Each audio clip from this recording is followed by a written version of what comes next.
Hello, my name is Craig Mill and I'm the Assistive Technology Advisor at Call Scotland. Call Scotland is part of Edinburgh University and we're based in Edinburgh.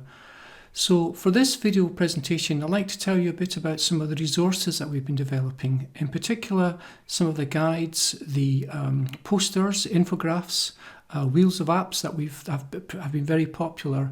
And I'd like to tell you a bit about how, or explain how we came to using the apps or choosing the apps that we've used, and look at some video resources as well to accompany the wheels of apps and the posters. So sit back and I hope you find this useful. Okay, thank you.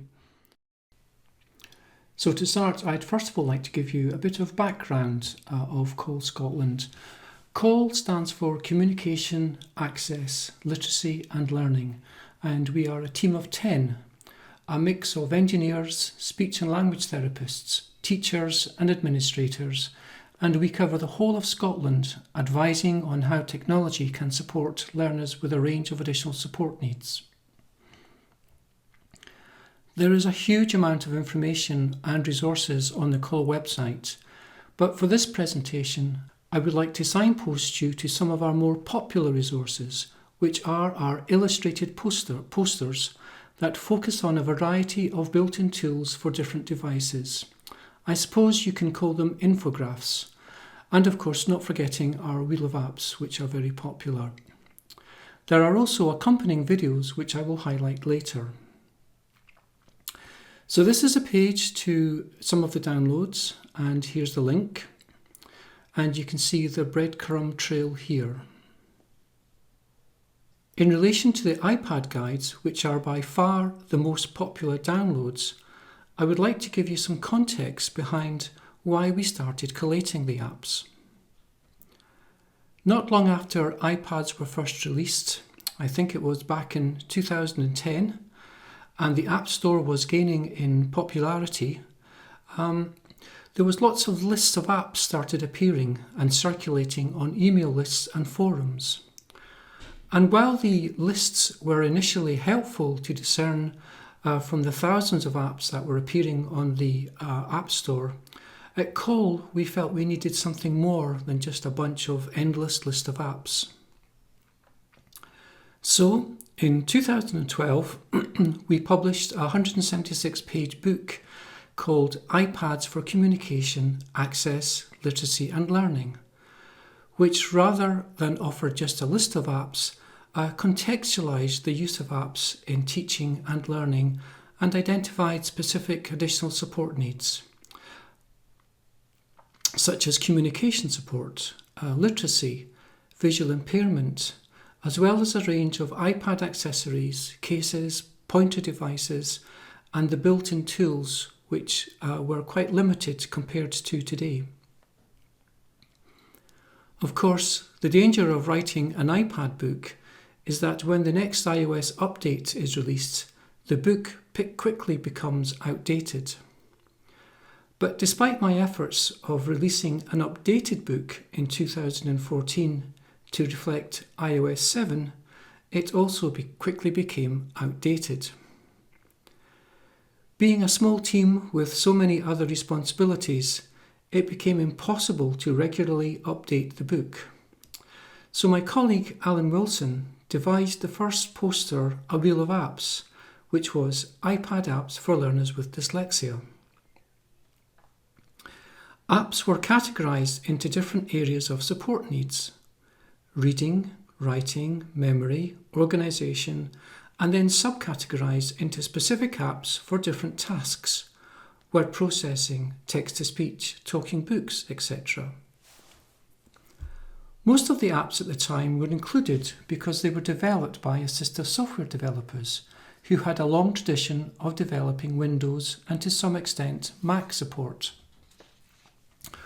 or Mac support software such as Claro, Clicker, Inspiration, Don Johnson and Co-Writer, so we knew these would be tried and tested apps.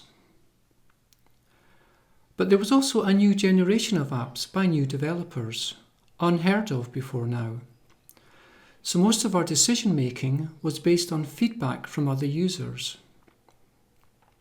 Feedback, for example, from a variety of email forums such as Quiet, That's the US-based Quality Indicators for Assistive Technology. And at the time, many of their apps were available in light format or free trial format, so we were able to try before purchasing. At Call, we tend to use Joy Zabala's SET framework. SET is an acronym for Student Environments, Tasks and Tools. So an acronym for Student Environment, Task and Tools, where the learner is placed at the centre using a collaborative approach. For example, using the SET scaffold data gathering form, we could identify the learner's needs, the tools they used in context to their environment and tasks. This format would help to eliminate apps while identifying those which would be most appropriate.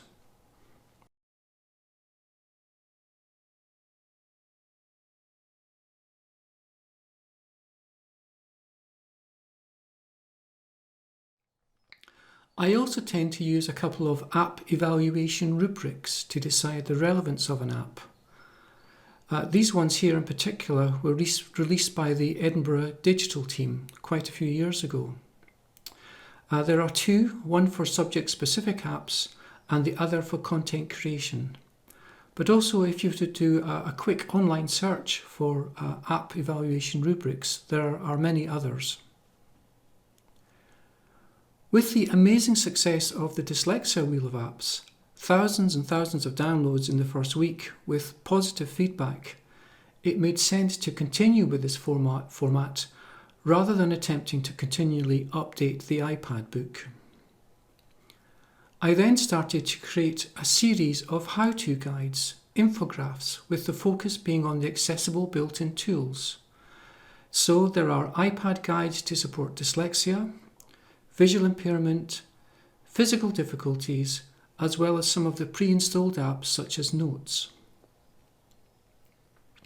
There is also a guide on accessibility for the Chromebook. I won't go through all the posters here, instead you can peruse them at your own leisure.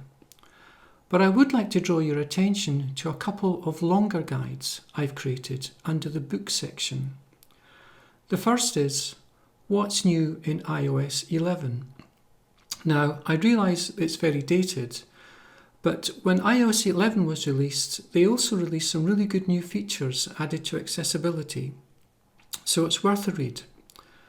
And also a guide to word prediction, which covers not only Windows prediction programs, but also a whole range of iOS prediction apps. Something that was missing from the infographics was that although they highlighted the available tools in a device, the posters didn't explain how to access and use them. This prompted me to create a series of video guides to supplement the posters. The most recent being 12 video tutorials using the iPad to support literacy. This concludes my video presentation. I hope you found it useful, and if you would like more information, please don't hesitate to get in touch at info@callscotland.org.uk or myself at craig.mill@ed.ac.uk.